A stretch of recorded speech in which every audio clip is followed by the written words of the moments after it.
അതേ ഉള്ളൂ.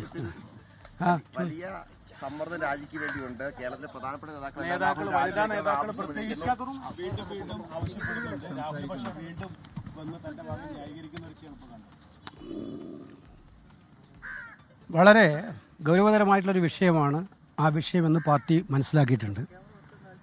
ഈ വിഷയത്തിൽ ഏറ്റവും ശക്തമായ നടപടി പാർട്ടി 24 മണിക്കൂറിനകം എടുത്തിട്ടുണ്ട്. അദ്ദേഹത്തിൻ്റെ യൂത്ത് കോൺഗ്രസ് പ്രസിഡന്റ്ഷിപ്പ്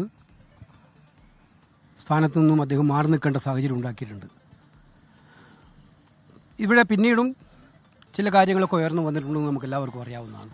ഇത്തരം കാര്യങ്ങൾ കേരളത്തിലെ പാർട്ടിയുടെ നേതാക്കന്മാർ, ഉന്നതമായ നേതാക്കന്മാർ, പാർട്ടി നേതാക്കന്മാരെല്ലാം വളരെ ഗൗരവതരമായി ആശയവിനിമയം നടത്തിക്കൊണ്ടിരിക്കുകയാണ്.